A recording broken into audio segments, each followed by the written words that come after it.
Hello everyone, नमस्कार। आप सभी को हिंदी हब बाय प्रियंका में आपका बहुत बहुत स्वागत है। मैं हूं प्रियंका, आपकी हिंदी टीचर। तो मैं आज आपके लिए स्पेशली बिहार बोर्ड की कक्षा 10वीं की पुस्तक गोधुली भाग 2 को लेकर आई हूँ। और आज हम गोधुली भाग 2 से उसका जो काव्य खंड का जो दूसरा चैप्टर है रसखान कवि का, उसको पढ़ेंगे। तो जल्दी से इस वीडियो को बहुत सारे दोस्तों के साथ शेयर कर दो, लाइक कर दो, साथ ही साथ इस चैनल को सब्सक्राइब कर दो। तो चलिए आज हम देखते हैं रसखान कवि के बारे में, ठीक है। अब आपको तो पता है, अगर आप किसी कवि को, अगर आप कोई कविता, कोई दोहे पढ़ रहे हैं तो आपको सबसे पहले उसके कवि का नॉलेज होना ज़रूरी है। मतलब कि कवि के बारे में आपको जानकारी होना चाहिए, कवि परिचय जिसको हम कहते हैं। तो जान लेते हैं। यहाँ पर स्क्रीन को आप एक चित्र दिख रहा होगा, एक पिक्चर दिख रही होगी, ये आपके कवि रसखान है, ठीक है। तो अब हम जानते हैं रसखान के जीवन के परिचय के बारे में छोटे शब्दों में, छोटे रूप में। तो नाम, तो रसखान का नाम क्या था पूरा? सैयद इब्राहिम। रसखान का मूल नाम था सैयद इब्राहिम। और इनका जन्म सन 1548 ईस्वी में दिल्ली में हुआ था। याद रखना, इनका जन्म 1548 में दिल्ली में हुआ था और इनकी मृत्यु हुई थी सन 1628 ईस्वी में ब्रज में हुई थी। इनकी मृत्यु 1628 में हुई थी। और इनके गुरु का नाम, अक्सर गुरु का नाम परीक्षाओं में पूछा जाता है, तो इनके गुरु का नाम था गोस्वामी विठल दास जी, ठीक है। अब फिर उनकी रचनाएं, तो रचनाएं इन्होंने 2 रचनाओं को लिखा था, सुजान रसखान और प्रेम वाटिका। अब इन्होंने अपनी भाषा में, इन्होंने ब्रज भाषा लिखी थी, अपनी रचनाएं इन्होंने ब्रज भाषा में लिखी हुई थी। और ये कृष्ण भक्ति धारा के सखी थे, के कृष्ण भक्ति धारा के कवि थे। मतलब कि ये कृष्ण के अनन्य भक्त थे। थोड़ा सा इनके बारे में और जान लेते हैं, क्योंकि अक्सर कविताओं में कवि परिचय, लेखक परिचय पूछा जाता है। कविताओं में नहीं, सॉरी, परीक्षाओं में अक्सर कवि परिचय पूछा जाता है। चलिए, तो हिंदी साहित्य और ब्रज भाषा प्रेमी कृष्ण भक्त मुस्लिम कवि रसखान का जन्म सन 1548 ईस्वी में हुआ था। तो आपको याद है, मूल रूप से ये इस्लाम धर्म के थे। इस्लाम धर्म के होने के बावजूद भी ये श्री कृष्ण के अनन्य भक्त थे और इन्होंने अपनी सारी रचनाओं में ही श्री कृष्ण के रूप, उनके प्रेम का वर्णन किया हुआ है। अब आगे है, इनका असली नाम सैयद इब्राहिम था और विद्वानों में इनके जीवन काल को लेके थोड़े बहुत मतभेद हैं, मतलब कि विरोधाभास अभी भी लोगों में है।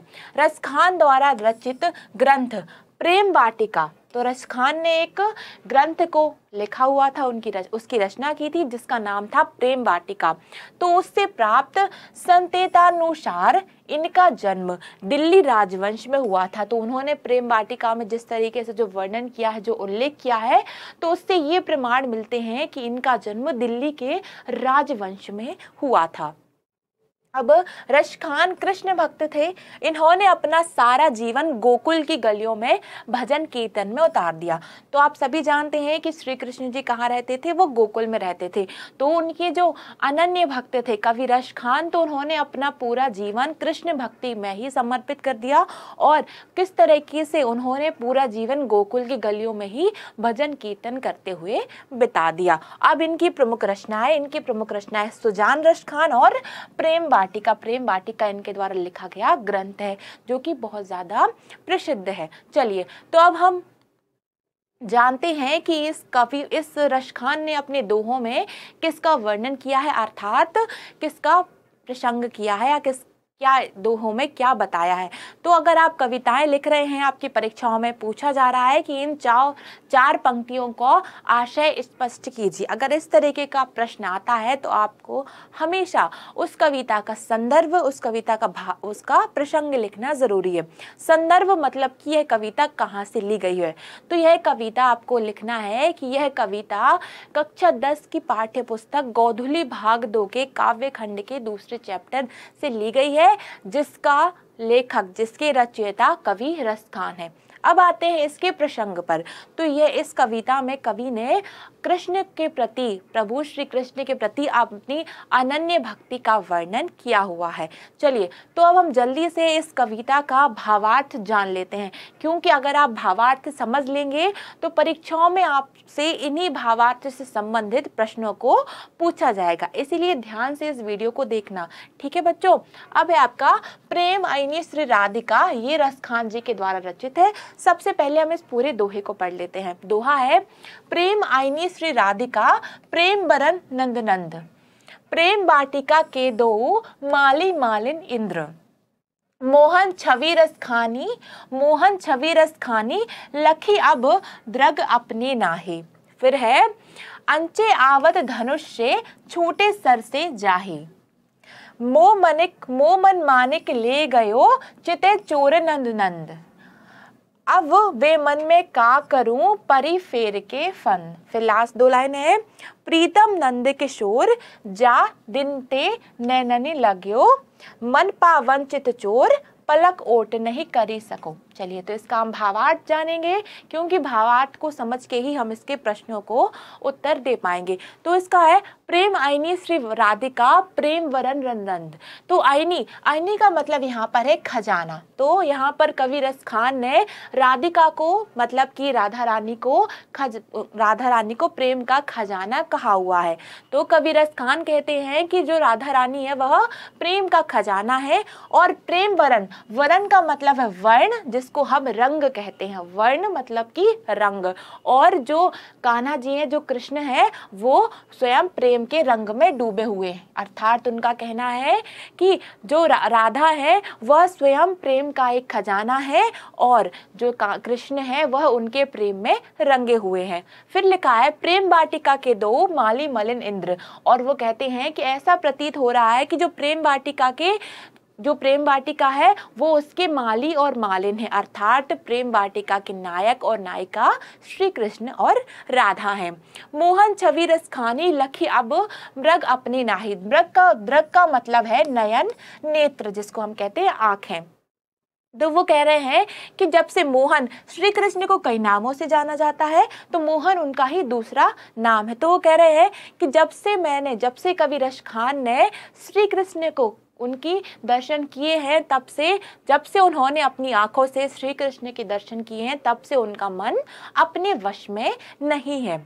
अचे दावत धनुष से छूटे सर से जाहे। और वो कह रहे हैं कि अब उनका श्री कृष्ण के दर्शन पाकर अब उनका मन ऐसा हो गया है कि अब वो अपने वश में, उनका मन अपने वश में नहीं है। और वो कहते हैं इसके बाद में कि ऐसा लग रहा है जैसे धनुष से छूटे रस से जाहे, कि जैसे धनुष से एक बार बाण छूट जाता है, तो जैसी उसी तरीके की भावनाएं उनके मन में आ रही हैं, क्योंकि उन्होंने श्री कृष्ण के दर्शन कर लिए हैं और उनकी एक झलक पाने के बाद उनका मन अब उनके वश में नहीं है।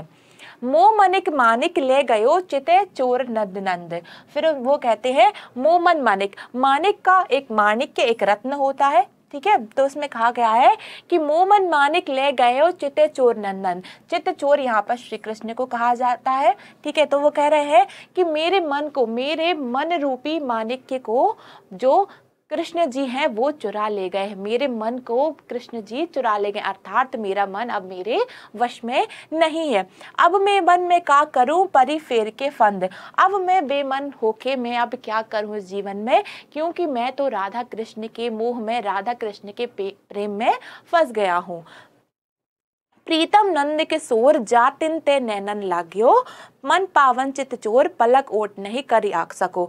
और अंतिम दो पंक्तियों में कवि रसखान कहते हैं कि जब से श्री कृष्ण और राधा का मैंने झलक पाई है, जब से मैंने उनके दर्शन किए हैं, तब से मेरा मन मेरे वश में नहीं है। और मेरी यही अभिलाषा है, मेरी यही कामना है कि मैं हमेशा आपके चरणों में मैं अपना स्थान प्राप्त कर सकूं।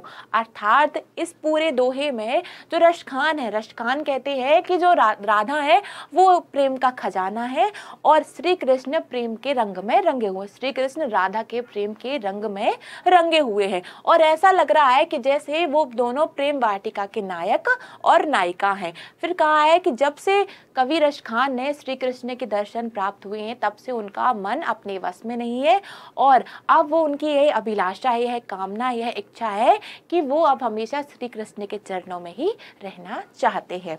तो चलिए, अभी तक हमने इसका पहला दोहा पढ़ा, अब इसका दूसरा दोहा। यहाँ पर आपको मैंने दोहा भी आपको स्लाइड में दिख रहा होगा, आप चाहे तो स्क्रीनशॉट ले सकते हैं या आप चाहे तो इसको अपनी कॉपी में नोट कर सकते हैं, क्योंकि आपसे अधिकतर प्रश्न इन्हीं दोहों के माध्यम से ही पूछे जाएंगे। इसलिए बच्चों, इन दोहों को समझना, इनके शब्दार्थ, इनके भावार्थ को समझना आपके लिए जरूरी है। अब है आपका करील के कुंजन ऊपर वारो, और ये भी आपका कवि रस खान के द्वारा लिखा गया है, जिसका शीर्षक है करील के कुंजन ऊपर वारो। करील एक वृक्ष का नाम है, ठीक है। तो अब जल्दी से इस दोहे को हम पढ़ते हैं, उसके बाद इसका भावार्थ जानेंगे। तो ये दोहा का संदर्भ भी वही होगा कि यह कविता पाठ्य कक्षा 10 की पाठ्य पुस्तक गोधुली भाग 2 से ली गई है, जिसके रचयिता कवि रस खान जी हैं। और इसका प्रसंग यह है कि इसमें कवि ने श्री कृष्ण की महिमा का, उनके गुणों का वर्णन किया हुआ है कि किस तरीके से श्री कृष्ण का जब से उनको दर्शन हुए हैं तब से वो श्री कृष्णमय हो गए हैं। चलिए, तो इस दोहे को पढ़ते हैं। दोहा है, या लकुटी अरु कमरिया पर राजते हूँ पुर की तजी डारो। थोड़ा सा दोहों को पढ़ना कठिन होता है, लेकिन फिर भी इनको अगर आप ध्यान से पढ़ेंगे तो आपको ये बहुत जल्दी समझ में आ जाएंगे। आठव सिद्धि नवो निधि को सुख, नंद को गाय चराऊ बिसाए। फिर है, रस खाने का बहु इन आखिन सो, ब्रज के वनवाग तड़ाग निहारो। काटिक रो कलधौत के धाम, काटिक रो कलधौत के धाम, करील के कुंजन ऊपर वारो। अर्थात इन पंक्तियों में रस खान कवि कहते हैं, या लकुटी अरु कमरिया। लकुटी का अर्थ होता है छोटी लाठी, कमरिया का अर्थ होता है कमर, ठीक है। राज तिहु, तिहु का मतलब है तीनों लोकों में, याद रखना, यहाँ पे मैं लिख भी देती हूँ। तीनों का अर्थ तिहु का अर्थ होता है तीनों लोक।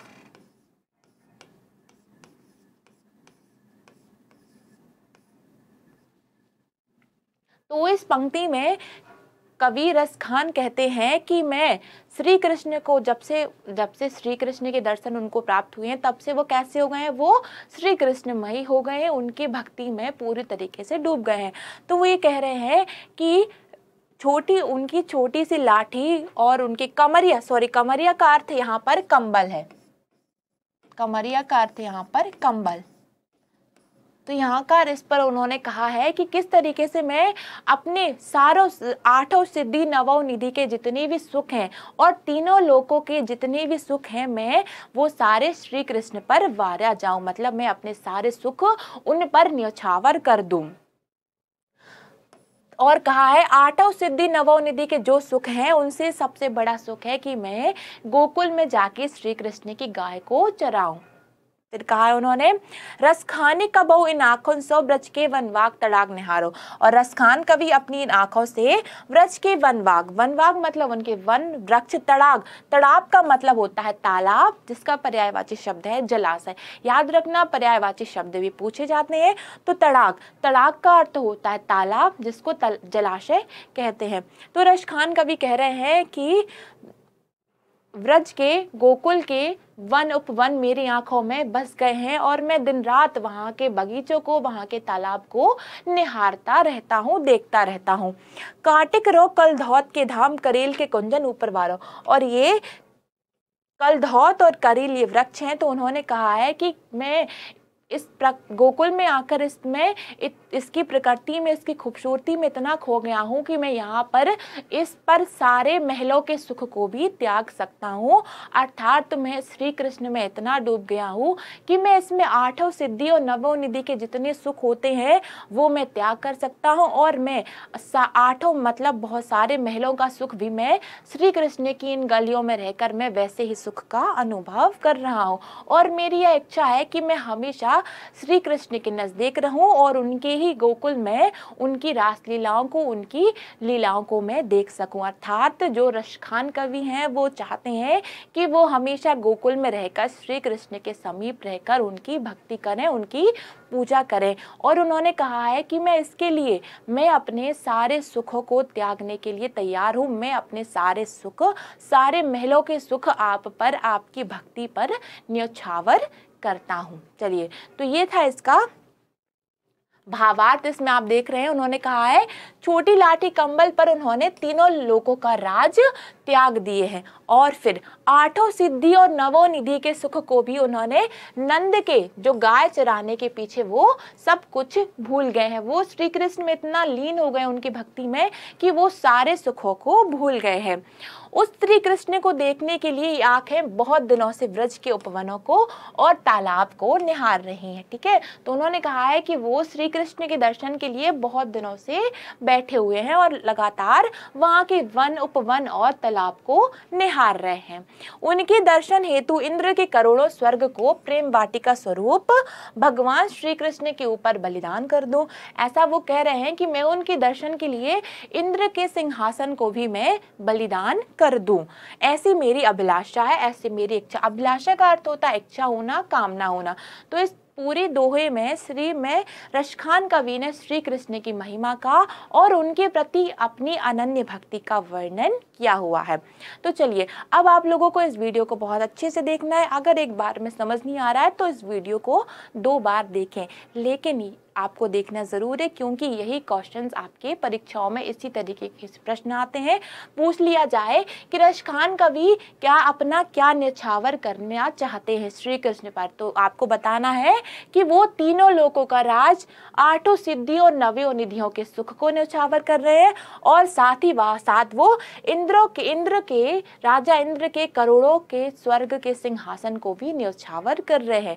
तो आप सबको इसका भावार्थ को समझना जरूरी है और परीक्षा में इसका संदर्भ, प्रसंग और कवि के जीवन परिचय को लिखना जरूरी है। चलिए, मुझे उम्मीद है कि आप बच्चों को यह प्रसंग बहुत अच्छे से समझ में आ गया होगा। ठीक है, तो जल्दी से मुझे कमेंट बॉक्स में बताइए कि आपको आगे कौन सा चैप्टर पढ़ना है और साथ ही साथ इस चैनल को लाइक कर दीजिए और सब्सक्राइब कर दीजिए, क्योंकि सब्सक्राइब के जरिए ही आपके पास नोटिफिकेशन आएगा और आप अपनी क्लास के बारे में पता कर पाएंगे। तब तक के लिए अपना ध्यान रखिए। Bye bye, take care.